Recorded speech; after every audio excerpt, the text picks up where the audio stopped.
Ini जोङो बायद' पेक्सन हिसाबै जेन'बा माबानि दङ एस ग्रुपनि आरो आरपि पेक्सननि जों मोननैजों जादों आरो नेक्स्टआवहाय जोंहा फैबावनांगौ बिराद बुरजा लिस्ट जानानै दं मानो होनोबा जोंहा मोनसे दिन लादोंमोन जयेनिंखौ लानो दा बे दिना जोंना सफैस्लाबै दिनै आं अकस्मात जेन'बा जोंहा पिपि पार्टिनिफ्राय निर्देश मथे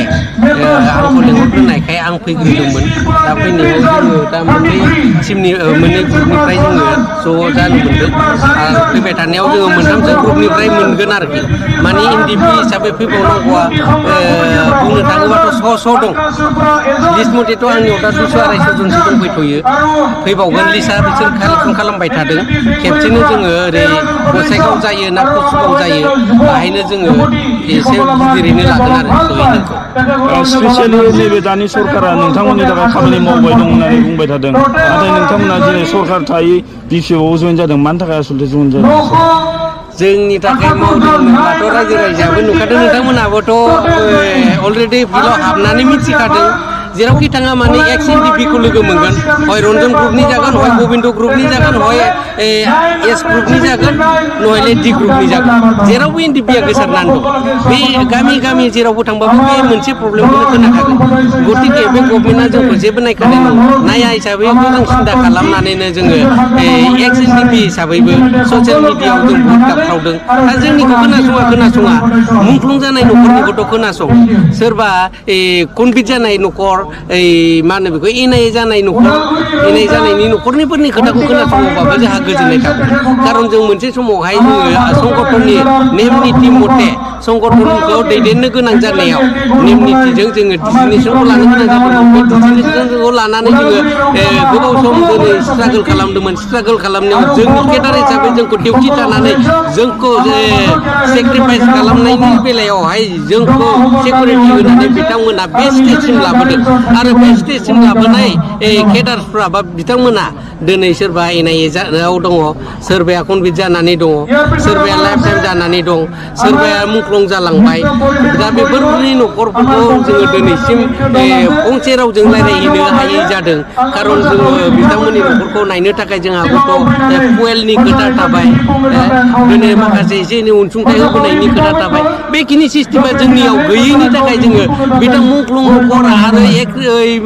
माबा एनआइए नांनाय आरो कनभिट जानाय लाइफ टाइम जाय नांनानै दङ बिथांमोननि न'खराव जों दिनै खौरांखौ लाहैनो हायाखै दा बेनिखायनो जोङो दुखु मोननानै बे गभर्नमेन्टजोंनाथ' जोंनो मावखानायबो होनो हाखानाय नङा आरो दिनैसिम बिथांमोननि मावनायखौ जों नुहुरखाबाय बिथांमोनहा माने साक्सेसफुल खालामनानै होनो हाखाया गतिके साक्सेसफुल खालामनो हायाब्ला जों मोनसे बिपिएफ दला सिनियरिटि दल हिसाबै एक्सपिरियेन्स थानाय दल हिसाबै पार्टि हिसाबै बे पार्टिखौनो जोङो दिनै बर'आव गावनिनो आंगो पार्टि होननानै रिजनेल पार्टिखौनो जोङो मोजाङै मोजां पलिटिकेल पावारखौ फोराफिननोसै होननानै जों जयैनो सावरायलायनानै दिनैनि बे जयेनिंखौहाय जों दिनै जयैनो फैनानै जयेनिंखौ जाफैबाय आरो सेकेन्ड टाइम जोङो जेन'ब्ला गावखौ दिनै बिपिएफ थाबाय होननानै आं सिनायथि होनो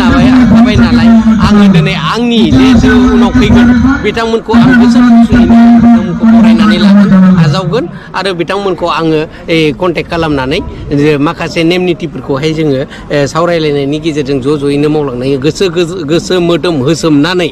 जातिनि उन्नति बा बिटिसि बारिनि उन्नतिखौ जोङो जाफुंहोनो थाखाय बा मोनफुंनो थाखाय जोङो ज'यै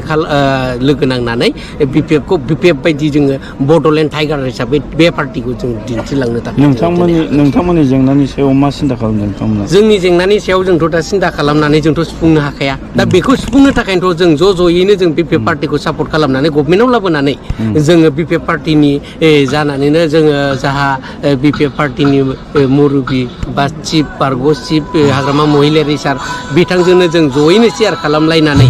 जोङो जोंनि लांदां जानाय जायगाखौ सुफुंगोन आरो जोंनि मोननांगौखिनिखौ आङो नैबे मोनसे खोथा जोंहाथ' एक्स एनडिपि हिसाबै इउनाइटेड फरम अफ एक्स एनडिपि दङ हिसाबै दिनै एक्स एनडिपिनि खुनु प्रग्राम गायाखै बिथाङा जेबो खबर गैया नाथाय आं जे मेम्बार ना आङो मा होनो बेखौ एसिस्टेन्ट अर्गेनाइजिं सेक्रेटारि सेन्ट्रेल कमिटिनि बिथाङा गावनो गोजौ थाखोआव थानाय प्रेसिडेन्टनिफ्राय लानानै सेक्रेटारिनिफ्राय लानानै माबा अर्गेनाइजिं सेक्रेटारि बिथाङाथ' सोंनो हायो जे खान्दे मा डिजिगनेसनाव दंमारोमोन बिथाङा गाव मिथियाखै गाव सोंनानै ला बुं क्लियार गाव बुं मानो मिसा खोथाखौ ना बिथाङा जे इउपिपिएल गभर्नमेन्टनि जे दिनै संख्रि मोनजानाय हिसाबै इउपिपिएलनि एमफोरनि सालायफोरखौ बिथाङाबो लाफाबाय नामा जे बिथाङाबो बुंदों जे रन्जन दैमारि सारमोनखौ बा कनभिटआव थानायफोरखौ बा एनआइएआव थानायफोरखौ बुंदों बिथाङा जे गभर्नमेन्टजों थानानै गभर्नमेन्टजों मोजां जानानै जुदि बिथांमोनखौ बख'वाब्ला गभर्नमेन्टनिनो एगेन्स्ट बुंनानै बिथांमोनखौ बोरै बख'नो हानो आरो जों मानो बुङा जानो बाबा जोंखौथ' बुंदों ना इउनाइटेड फरम अफ एसोसिएशन एनडिपिआ जोंखौथ' बुंदों मिटिं दावथिं बुंदों आंबो एसिस्टेन्ट अर्गेनाइजिं हिसाबै आंबो डिजिगनेसनखौ गावनि आखाइ मुथायाव लानानै आंबोथ' दिनै सार्भिस होदों प्रग्राम गादों बेनि गेजेराव बुंदों जोङो मोनसे प्रेसार ग्रुप हिसाबै इउनाइटेड फराम एक्स एनडिपिखौ जों गायसनबाय होननानै बिथांमोना बुंदों आरो प्रेसार ग्रुप आंथ' इउनाइटेड फरमनि नाम लायालासेनो एक्स एनडिपि हिसाबै प्रेसार ग्रुप हिसाबै आं प्रेसार होदों आंहा मा गोरोन्थि दंमोन आंखौ दिनै ओरै एटेक खालामनो नागिरलायनाय आंथ' जेबोथ' गोरोन्थि मावाखै जे आङो इण्डिया बा डेम'क्रेसि कान्ट्रिनि जेटु दफा माबा आर्टिकेल नाम्बार मथे आं बुंदोंमोन जे राइट टाइम राइट स्पिच जोंहा बे टाइमाव जुदि गनो हायाखैब्ला बिटिआरआ जुदि एकर्ड जाखांनायनि उनाव 3 बोसोरनि उनावबाबो जुदि बे दफाया मावफुंजायाखैब्ला आं बुंखानांगोन सासे एक्स एनडिपि हिसाबै आं बुंनांगोन खारन आंनि गाहायाव बहुत जुनियर दं आरो जों माबायदि सैजोदों माबायदि सैजोआखै आंखौ एनडिपि बेसे गोबावनि एनडिपि बेसे सिनियर बेखौ बिथांमोना जुदि रायजो राजानाव जुदि सोंनो होदोंबा रायजो राजाया मिथिखागौब्ला आंखौ धेमाजिनिफ्राय लानानै लखिमपुरनिफ्राय लानानै गहपुरनिफ्राय लानानै बिश्वनाथ चारियालिनिफ्राय लानानै राङापारानिफ्राय ढेकियाजुलिनिफ्राय अदालगुरिनिफ्राय बाक्सा तामुलपुर आरो चिरां दङ क'क्राझार टटेल सोंजोब आं बेसे गोबावनि एनडिपि बिथांमोना जे बुङो खान्दाया बेसे गोबावनि एनडिपि बेखौबो रायजोफ्रा मिथिदों जोंखौ सनमान होदों जा आंहा जेखौ बुंनांगौ आं बेखौ बुंदों आं जेबायदि जातिनि बेक जालांनाय खाहानि माबाफोरखौ मोन्थाइफोरखौ आं बेखौ बुंदों जेराव जोंहा मोन्थाइ दङ जेराव जोङो गावनि कमरेड्सफोरखौ लिडारफोरखौ जुडिसियेलनिफ्राय लाबोनांगौनि खोथा दङ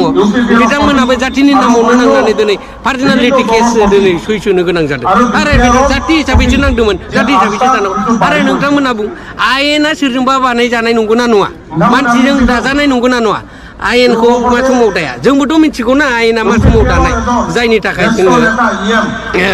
माबाखौ रिपाब्लिक डे हिसाबै जों गनायो बेलाय आयेन बानायनाय दे आरो बे दिनाव बानायखांनाया दिनै जाबोबाय हिसाबै डिस्ट्रिक्ट स्टेट बाय स्टेट जोंहा माबा दङ बेखौ मा होनो एसेमब्लि जायो बे एसेमब्लियाव दिनै मोनसे एसअपि बानायो एसअपि बानायनाय मथे दिनै बेखौहाय गावसोर इमप्लिमेन्टेसन खालामो आयेनखौ गोदानै बानायो दा बेबायदि आयेनखौ बानायनानै जोंनि एक्सफोरखौ जोंनो होनो हाया नामा आरो जोंनि खुगाया बिदि सुथेनाय बायदि जागोन बर'नानै होग्रो जों जेबो बुङा जेब्लासिम बर'ना जों जिरायनानै थाया आं दिनै बिपिएफआव जयेन जाबाय बिपिएफखौ दिनै गोहोगोरा खालामनो थाखाय आंजों लोगोसे गोबां एक्स एनडिपि दङ आरो फैबावगोन आरो आंखौ जेबायदि दुमब्रा होदों आरो सेकेन्ड टाइम जाहो आंहाबो आखिनि आगदानि मानसि दं उन सिगां आंजों खारफाग्रा मानसि दं दा बेनिखायनो आंबो बुङो आं दिनै थिफुदला रावखौ बुङा आं आंनि मोन्थाइ बा जातिनि मोन्थाइनि थाखायल'सो आं बुंदों खारन आङो गुलि अरनानै थैजासेनि जाथि सिबिनायनि मोनसे समायखिराजों फैनाय हिसाबै आं सोरबा 2 बोसोर 3 बोसोरनि ट्राम्पजों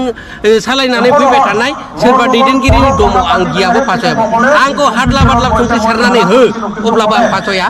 आंनि खुगानि रावनिफ्राय आं मालाबाबो गोजान जाया सारेन्डार होननाय जिनिसा आंनाव गैया आं मालाबाबो जाया आंना गोरोन्थि जादों आं सरि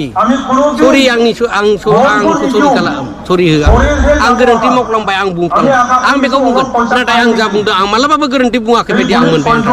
आं बार रिपिट खालामबाय थादों रिभिउ खालामनानै नोंथांमोनाबो दिनै हांबादिक हिसाबै खोनासंनानै नाय आं जातिनि खहानि थाखाय बुंदों ना जातिनि मुलाम्फानि थाखाय बुंदों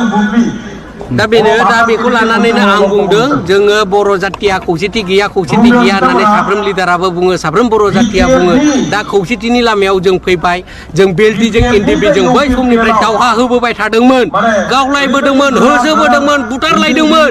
नाथाय दिनै एनडिपिजों बेलटिजों दिनै मानो जयनिं प्रग्राम जालायबाय थाखो मानि थाखाय जों जयेन जाखो बबे पइन्टखौ लानानै मा नुहुरनानै आं दिनै बिपिएफ जाखो बिपिएफआथ' एक्स बेलटिनि थार पार्टि आं मानो फैखो